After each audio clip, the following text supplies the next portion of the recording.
menit sambung perbahasan yang terpusut sekejap tadi.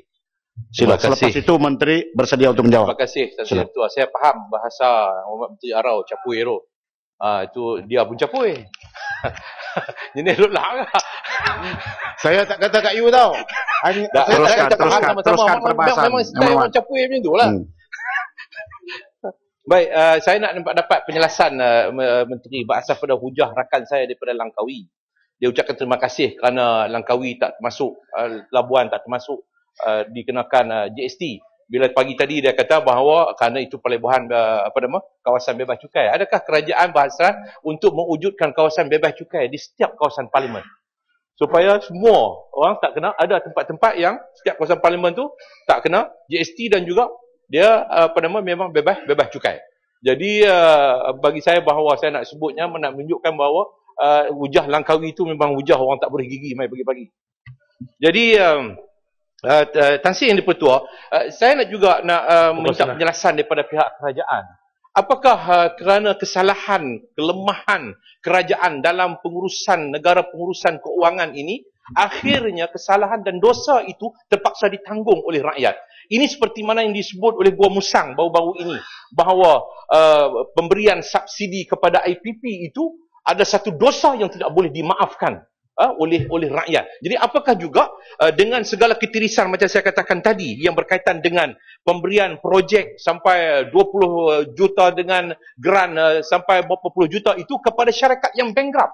Syarikat bankrupt. Pada waktu diberikan kelulusan itu, surat disampaikan bahawa dia adalah sebuah syarikat yang bankrupt yang telah pun digulung oleh mahkamah pada 24 hari bulan 7 2013 oleh Mahkamah Shah Alam. Jadi bagi saya bahawa adalah sesuatu yang menggambarkan bagaimana kesalahan, kelemahan kerajaan menguruskan negara kita ini, dosa mereka akhirnya rakyat yang terpaksa tanggung. Senang, terima kasih. Saya nak tanya Pokok Senar, adakah kerajaan sudah maklum kepada backbencher ataupun ahli parlimen apa kesan GST terhadap pertanian? Sektor pertanian dan petani dan juga pekebun. Sektor pertanian di Malaysia ni bukan macam di Amerika Syarikat di mana insurans dia ada. Tapi di sini ramai tidak ada insurans, terutamanya pekebun kecil, dia tak ada insurans. Kalau dia beli baja tu ada GST. Tapi kalau bencana datang, mungkin banjir ke apa, dia hilang tu, GST tak boleh dapat refund. Adakah kesan-kesan ini telah dikaji dan adakah Pokok Senar setuju dengan saya walaupun hari ini ahli-ahli backbencher Barisan Nasional menyokong bil GST ni, rang undang-undang GST ni, tahun depan mungkin mereka lah yang akan minta tangguhan, mereka akan takut balik kawasan kerana GST ni tak baik. Terima kasih. Terima kasih. Terima kasih Keluang. Saya bersetuju bahawa itu dijadikan sebahagian daripada ucapan saya yang memerlukan penjelasan khusus daripada Kementerian Keuangan berkaitan dengan sektor pertanian. Kerana ini bagi suatu yang sangat membimbangkan kita. Dan bagi saya bahawa memang itulah ahli parlimen BN, mereka ni buat apa pun mereka sokong. Minyak naik pun mereka sokong, gula naik sokong, tarif elektrik naik sokong. Jenis orang main tak gosok gigi macam tu, ada sokong semua. 10 saat. Ada ke Tan Sri, terima kasih. Ada ke Pokok Senar ada dengar-dengar bunyi-bunyi bahawa ada pula orang tengah nak jadi tukang tukang collect cukai ni, ya. Baik, terima kasih. Ini yang saya nak tanya. Sebelum itu saya nak katakan sekali lagi ialah saya nak heran juga bahawa Menteri Keuangan bawa ke sini iaitu untuk GST. Menteri Keuangan juga meluluskan untuk projek macam saya katakan tadi Parlimen Fasa Kedua ini dengan memberikan kepada TRC Resources. Sedangkan ada syarikat lain juga yang menawarkan tender terhad itu lebih rendah daripada harga yang ditawarkan oleh TRC Resources. Jadi saya keliru, bermakna bahawa dia kata kita kena perlukan duit yang banyak untuk membangunkan negara kita. Tetapi dia juga memberikan kepada syarikat dengan tidak mengambil kira dari segi nilai keuangan yang sepatutnya kita dalam menguruskan perbelanjaan. Sebab itu jawab kepada Kuala Kerai. Sebab itu saya nak minta penjelasan daripada pihak kerajaan berkaitan dengan MyEG. yang diberikan kontrak untuk membina sistem GST Custom Malaysia ini, yang saya dipahamkan bernilai 180 juta ringgit. Saya nak minta penjelasan apakah model keuangan, plan keuangan yang dipersetujui antara kerajaan dengan MyEG. MyEG yang dikuasai oleh Asia Internet Holding and TS Wong sebanyak 39.8% dan Utilico Emerging Market Limited 7.9%. Jadi saya nak minta pihak kerajaan memperjelaskan kepada kita semua bahawa berapa daripada kutipan GST itu nanti akan pergi kepada MyEG yang diberikan kontrak ini. Jadi berapa? Kalau di macam EES dulu, itu dua syarikat itu akan mendapat, kalau 6 juta kutipan, banyak ini, 6 juta saman. Kalau 10 juta, banyak ini. Jadi berapa pula daripada kutipan GST nanti yang dipungut oleh melalui sistem yang disediakan oleh MyEG ini akan mereka perolehi. Sebab kalau sekejap, saya tengah duduk ni. Saya semak MyEG ini chairman dia ialah bekas ahli majlis tertinggi UMNO, iaitu Datuk Dr. Noresah binti Haji Muhammad. Dan salah seorang lembaga pengarah dia adalah ahli parlimen Lenggong. Ahli parlimen Lenggong. Ahli parlimen Lenggong salah seorang daripada lembaga pengarah kepada MyEG. Dan juga salah seorang daripada orang kuat pernah menjadi ketua pemuda UMNO Tanjung dalam tahun 1997, iaitu Datuk Raja Munir Shah, juga merupakan salah seorang daripada lembaga pengarah kepada MyEG ini. Jadi saya nak minta penjelasan daripada pihak kerajaan tentang ini. Sila Sepang. Okey, terima kasih. Sikit. Lepas Pokok Sena. Terima kasih kepada Tan Sri, terima kasih kepada Pokok Sena.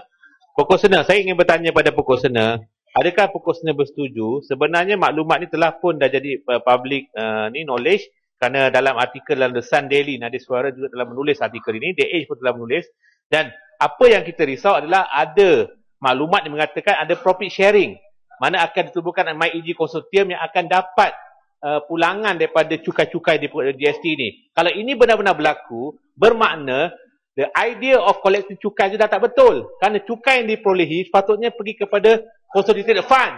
Kalau sekarang, sebahagian daripada itu pergi pada private yang tidak akan kembalikan manfaat wang itu kepada rakyat, bermakna ini adalah satu unconstitutional. Bercanggah perlembagaan. Siap. Adakah Pokok Sena setuju? Ya, saya setuju. Saya dikatakan itu sebahagian daripada ucapan saya. Dan kerajaan perlu perjelaskan dan dedahkan kepada parlimen ini model keuangan yang telah dipersetujui. Pokok Sena. Betul, Pak. Itu sangat penting kepada kita semua. Ya, betul tajam. Okey, Pokok Sena, terima kasih.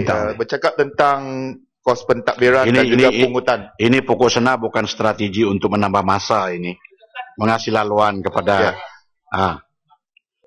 Bercakap tentang pungutan GST, sedarkah Pokok Sena bahawa GST ini mengikut satu kajian dalam jurnal International Business and Economic Research Journal dalam bulan Mei 2013, dikatakan GST is not only highly regressive but it is also relatively expensive to administer, bermakna adalah lebih mahal untuk membuat pungutan GST. Kalau di Australia contohnya, untuk cukai-cukai biasa, setiap $100 Australia diperlukan kos pentadbiran 94 sen, tetapi untuk GST kos pentadbirannya naik sehingga $1.36. Jadi bermakna cukai GST ini bukan saja regresif tetapi mahal untuk dilaksanakan. Kosnya bukan saja kepada rakyat tetapi juga kepada kerajaan. Kerajaan sepatutnya melihat kepada cukai-cukai sedia ada ataupun seperti yang dikatakan oleh Gombak tadi, the reformation of taxation, bukan saja lihat kepada GST. Pokok Sena respons kepada Bukit Mertajam lepas tu gulung yang baru. Maaf Betul Pak. Tidak, saya nak beri masa balas. Saya memang berhasrat nak menjawab semua apa yang dibahaskan oleh rakan-rakan sebelah sana, tapi saya minta maaf, speaker tak benar. Tidak, saya nak banyak nak jawab mana yang tak bergigi pagi-pagi tu. Ya, saya setuju dengan ahli parlimen daripada Bukit Mentajam tadi saya minta itu sebahagian daripada duk mimpi tak bergigi ni sebab apa? disebut dalam saya lihat dalam Tinggi website dah kuning. custom sendiri mengatakan bahawa Duk mimpi tak bergigi ni memang pengguna akan menanggung dari segi kos pengurusan kutipan itu akan di-charge oleh setiap pemungut, baik itu penghilang pemborong dan juga peruncit. Itu terdapat dalam website custom itu sendiri. Jadi sebab itu saya minta penjelasan daripada pihak kerajaan untuk memperjelaskan apa yang saya katakan tadi, khususnya dengan yang terakhir yang saya sebutkan tadi, Tan Sri Yang di-Pertua, ialah berkaitan dengan MyEG ini. Berapa model keuangan yang telah pun dipersetujui antara pihak kerajaan dengan pihak MyEG ini, yang sangat penting untuk kita untuk melihat berapa pula nanti board of director dia, lembaga pengarah ini akan dapat allowance masuk lenggong, akan dapat allowance yang lebih bila pelaksanaan GST ini. Jadi saya berharap bahawa pihak kerajaan